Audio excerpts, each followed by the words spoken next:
Guys, ganito pagka contractor ng DPWH. Nagkakabigayan na. Dalawang kliyente na 3.5 installation plus guns. 1, 2, okay, 3, 5, okay. Isang kliyente na 2 months delayed. 2 months delay. Okay. Ayan. Isang kliyente na install. Advance lang yan. Advance payment. Martes yung 2.5 na installation.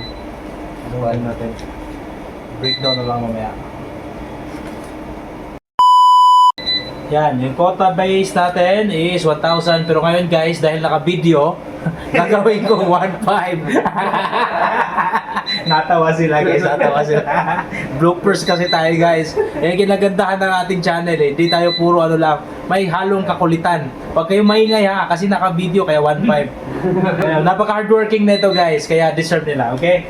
So 1,000. Yan sa update na pupunta namin sa window kanina. Yan, so 1,500. So tagpapapay 500 kayo. Yan. Salamat Okay, thank you. Salamat din sa inyo.